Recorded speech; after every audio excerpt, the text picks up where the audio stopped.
Hi friends, welcome to அன்புடன் Yamini YouTube channel.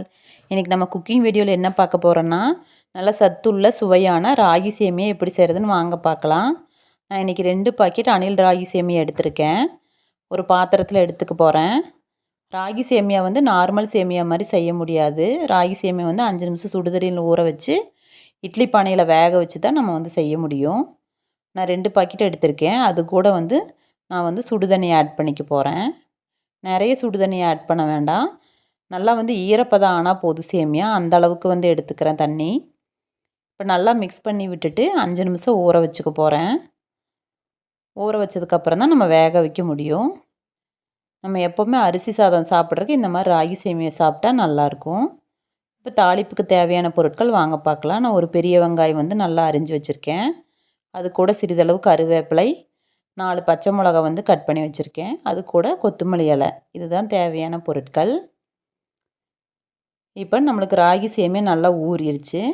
அதை வந்து நம்ம வந்து இட்லி தட்டில் எடுத்து வச்சுக்குவோம். ராகி சேமியா வந்து நல்லா வந்து ஒரு 15 நிமிஷம் நல்லா வந்து ஆவியில் வேகணும். அதுக்கப்புறம் நம்மளுக்கு காரம் வேணால் நம்ம தாளிப்பு கொடுத்து காரம் வந்து சாப்பிட்டுக்கலாம். இல்லைன்னா தேங்காய் துருவல், சர்க்கரை போட்டு நம்ம வந்து இனிப்பாகவும் எடுத்துக்கலாம். ஒரு 15 நிமிஷம் ஆவியில் வேகணும். இப்போ இட்லி பானையில் தண்ணி ஹீட் ஆயிடுச்சு. நம்ம வந்து 2 தட்டையும் வச்சுக்குவோம். நல்லா வேகணும். ராகி சேமியா கொஞ்சம் வந்து நல்லா வேகணும். ஒரு 15 நிமிஷம் நம்ம வேக வச்சு எடுத்தால் போதுமானது. இப்போ நம்ம வந்து தாளிப்பு ரெடி பண்ணிக்குவோம். ஒரு வாணலி வச்சுருக்கேன். அது கூட 4 டேபிள் ஸ்பூன் வந்து ஆயில் ஆட் பண்ணிக்கிறேன்.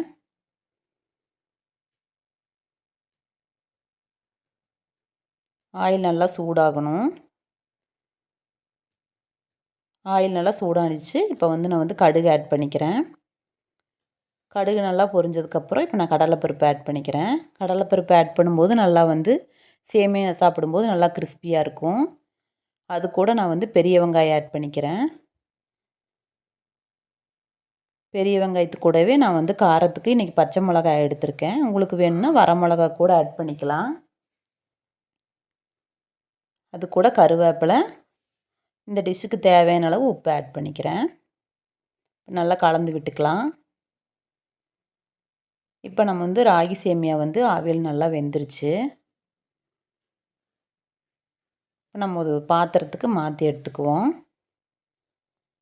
இப்போ நம்ம தாளிப்பு ரெடி ஆயிடுச்சு. இப்போ அந்த ராகி சேமியா வந்து நம்ம உதுத்து விட்டு நம்ம வந்து தாளிப்பு கூட சேர்த்துக்குவோம்.